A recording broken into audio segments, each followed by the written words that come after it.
Iniciamos con excelentes noticias para noticias de pensionados para pensionados. El INAPAM está integrando un nuevo beneficio a todos aquellos que tienen su tarjeta. Si no la has sacado, corre y sácala porque está integrando un 10% de descuento en los Super ISSSTE. Ahorita te recordamos que ya hay nuevas tiendas, inclusive te estamos poniendo aquí, dale pausa ya al video para que veas los centros que están ahorita abiertos, cuál te queda cerca. Vamos a poner todos estos en la página de Facebook para que nos visites. Búscanos con noticias de pensionados para pensionados, ahí vamos a poner toda la información completa. 10% de descuento con tu credencial del INAPAM. También otra noticia excelente, 5 días extras en esta pensión que viene, el próximo pago, ya en esta semana se viene el próximo pago de la pensión. Jubilados y pensionados del ISSSTE van a recibir 5 días extraordinarios. Te recordamos que estos 5 días son porque se hace un recorte de caja y los días, recuerda que son 365 días, el día pagadero de cada mes se establece en base a 30, entonces se saca el corte de final de mes y el año tiene 5 días extraordinarios que son pagaderos en este mes de julio. Recuerda que esto es cada año, te vamos a estar informando acerca de eso. Si no recibes este pago extraordinario, que es un pago retroactivo, entonces informa a la dependencia para que pueda hacer lo necesario. Entonces ya lo sabes, 5 días extras a jubilados y pensionados del ISSSTE. Ahora bien, vamos a pasar con las noticias fuertes. La primera, 53 y más. ¿De qué se trata? Vamos a hablar acerca del tema porque este decreto ya se emitió y vamos a hablar de qué se trata, cuál es el trasfondo político y también vamos a hablar acerca de la unidad de medida de actualización y sus cambios que hay en este año. Todo eso y mucho más vamos a integrar en este video, no sin antes recordarte algo muy importante. Acuérdate de darle me gusta en la parte de aquí abajo, de suscribirte a nuestro canal de noticias de pensionados para pensionados y muy importante, déjanos tu comentario porque en el próximo video, ya sabes, hacemos esta dinámica, hablamos acerca de y contestamos los comentarios, el licenciado contesta tus comentarios. Por lo regular contesto los que tienen más manitas arriba, que son los principales. Entonces, si quieres que yo te conteste tu comentario, ahí comparte nuestro video, que le den me gusta a tu comentario para que seas de los principales. Entonces, iniciamos. Iniciamos con la nota principal, 53 y más. ¿De qué se trata? Bueno, vamos a ver la nota que emite el gobierno porque es un beneficio que se está estableciendo para todos aquellos trabajadores al servicio del Estado. Te recordamos que hubo unos meses muy intensos contra la CENTE, que inclusive realizó plantones, realizó marchas. ¿Y cuál fue el fruto? Esto es lo que obtuvieron actualmente. No se va a derogar la reforma de la ley del 2007, pero esto fue lo que obtuvieron. ¿Cómo era el modelo de pensiones hasta el 2007? Era un sistema solidario a cargo del ISSSTE, pero esto es lo importante. 28 años para las mujeres, 30 años para hombres, de servicio para acceder a la pensión. Adelante. Después, en 2007… en la reforma aprobada en el sexenio de Calderón, además ponen un requisito adicional a los años de servicio, una tabla donde iba incrementándose la edad, se podía una edad mínima de jubilación que para el 2028 iba a llegar a 60 años. Adelante. Esta es la tabla, cómo iba subiendo la edad mínima de jubilación que se pedía en la reforma del 2007 para que pudieran jubilarse las y los trabajadores al servicio del Estado. ¿En qué consiste el decreto que está planteando el día de hoy la presidenta? En que esto ya no ocurra, que no se siga aumentando la edad mínima para jubilarse. Incluso el decreto que hoy se plantea es el más importante, es el único que toca este tema de las edades desde que se aprobó en 2007, desde 18 años. Adelante, desde hace 18 años. Entonces, ¿cómo va a quedar? En resumen, se va a reducir la edad mínima de jubilación en una tabla que será publicada en el decreto para que llegue a 53 años para mujeres en el 2034 y 55 para hombres igual en el 2034. Comparado con lo que dice actualmente la ley. ¿cómo estaríamos en el 2028? 58 años para mujeres, 60 años para hombres. Comparen aquí el impacto de la reforma. Es decir, las mujeres, en lugar de esperar a cumplir 58 años para jubilarse, podrán jubilarse a los 53. Y en el caso de los hombres, en lugar de esperar a cumplir 60 años, van a estar en 55. Como ya lo vimos, se va a ir reduciendo la edad prolongadamente, continuamente, para que no se dé de una de 53 y más. Por eso decimos 53 y más, porque ya de ahí, de los 53 años para adelante, ya te puedes pensionar. Mucha gente va a salir beneficiada. Claro, maestros también, todos aquellos trabajadores al servicio del Estado. Y vamos viendo la tabla en el 2025, vigente, que es en este año, 56 años para mujeres y 58 para caballeros, y así va a ir reduciéndose la edad hasta llegar con la reforma a la edad de 53 años en el 2034 y posteriormente 55 años también en el caso de los caballeros para el 2034. 2033 quedaría en, que es un poquito lo más cercano, estamos hablando de 54 años para mujeres y en este caso para los caballeros 56 años. Claro, esta es una proyección a diferentes años.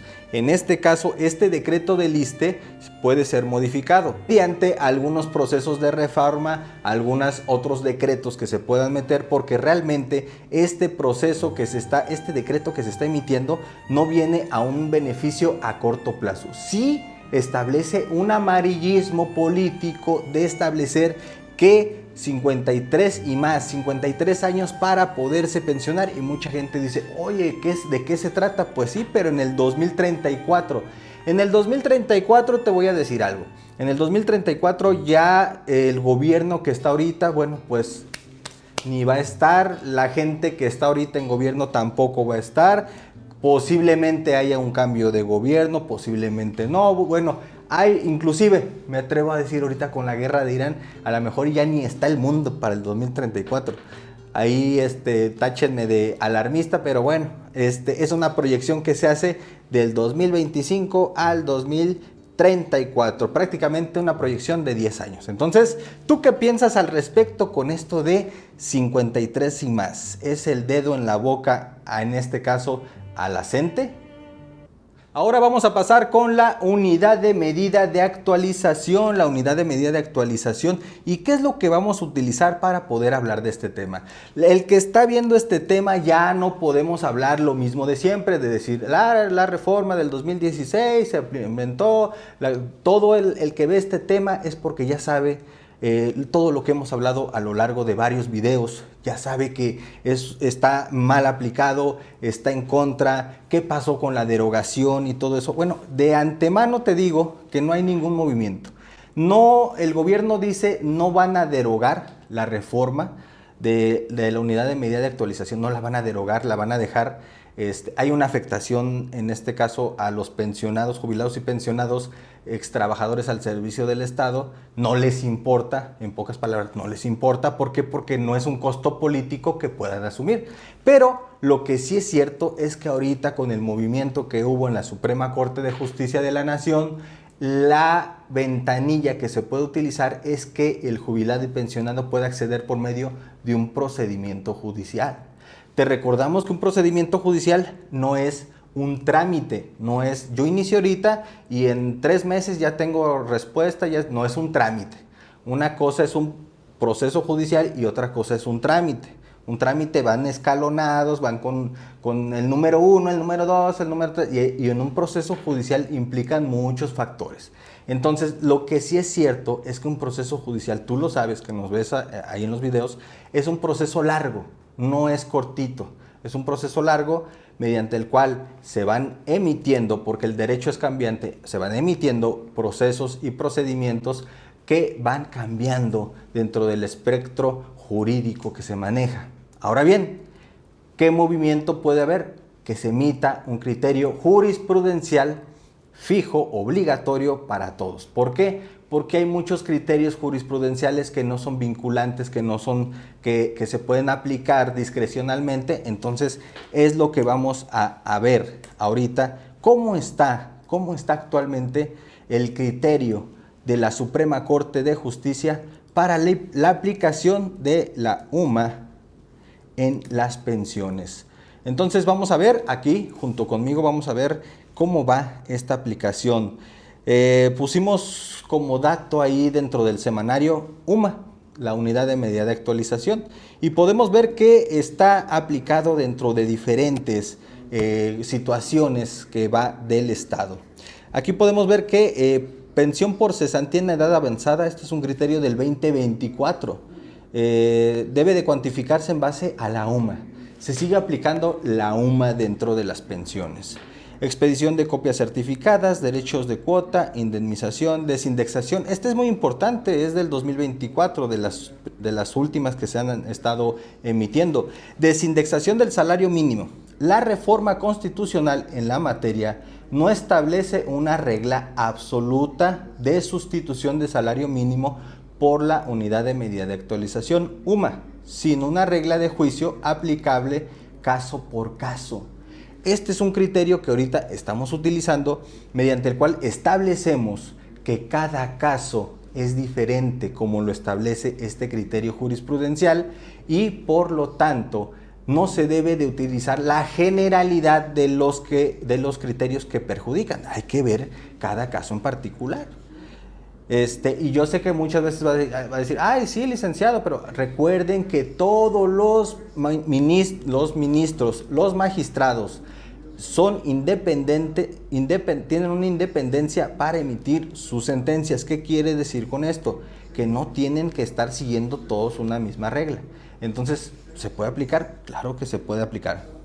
Adjudicación, prima de antigüedad, sanciones en el juicio laboral, sistema solidario, pensiones del ISSSTE, las otorgadas con anterioridad al inicio de la vigencia del decreto por el cual se decretan reformas y adicionales diversas disposiciones de la Constitución Política de los Estados Unidos Mexicanos en materia de desindexación del salario mínimo, publicado en el Diario Oficial de la Federación el 27 de enero del 2016. Ahí inclusive un comentario que me hacían en otro video. Lick, no es cierto, es que la UMA nos afecta desde el 2008. Gente que ni sabe y comenta. Y aquí viene, 27 de enero del 2016. Debe cuantificarse en base a la unidad de medida de actualización y no en el salario mínimo. Este criterio jurisprudencial del 2023, el otro es del 2024, perjudica porque está diciendo que tiene que iniciar y decretarse en base a la UMA. El interés jurídico, pensiones o incremento cuando se haya otorgado conforme a la ley del ISSSTE, del 4 de enero del 93 debe realizarse al mismo tiempo en la misma proporción que aumentan los salarios básicos de los trabajadores en activo. Ese beneficio es para la cuantificación, el incremento de las pensiones. Todavía está vigente eso, 2023. Muy importante con este criterio, si no has hecho tu revalorización de pensión, hazla ahora. Tenemos un criterio que es beneficioso, que se está aplicando a nivel nacional y que bueno, porque es beneficio para los pensionados. Todos los pensionados pueden hacer revalorización de pensiones. Entonces, con anterioridad al inicio de la vigencia del decreto. Suspensión provisional, pensiones, el aumento anual previsto en el 57 no debe incluir el monto independiente de recuperación. Bueno. Ahí eso es algo básico. Estos son los últimos criterios jurisprudenciales que establecen de la UMA. Como te puedes dar cuenta, de los más recientes tenemos uno a favor, uno en contra. Ahora bien, Suprema Corte de Justicia de la Nación renovada. Puede haber cambios dentro de este proceso. Si tú inicias un proceso ahorita, para cuando se emita los primeros criterios jurisprudenciales que empiecen ya vamos a hablar dentro de un año y medio, pudieran ser aplicados a tu asunto. Hay mucha gente que dice, no, yo prefiero esperarme a que salga el criterio y ya, bueno, me voy a lo seguro. Pero recuerda que el que no arriesga no gana, porque muchas veces emiten ese tipo de criterios, los dejan una temporada, 6 meses, se los aplican a la gente que ya tenía su proceso iniciado y ya después lo cambian, le cierran la llavecita como decimos nosotros, lo cambian y ya no les toca la aplicación. Bueno, ahí lo dejamos a su discreción, el pelear o no pelear por sus derechos. Eso es lo que hay ahorita con la unidad de medida de actualización. Esperemos haya un cambio sustentable dentro de la materia jurídica. En la materia política, desafortunadamente, vemos que es una cosa o un asunto totalmente perdido porque no tiene esa sostenibilidad de la gente apoyando de verdad a lo que son sus derechos. Prefieren apoyar a los partidos políticos, a las ideologías, y eso es lo que hay.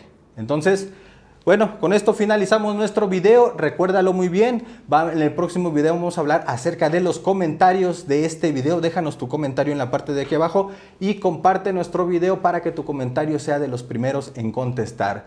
Yo me quedo trabajando para los jubilados y pensionados y recuérdalo muy bien, si no hay justicia para el pueblo, que no haya paz para el gobierno.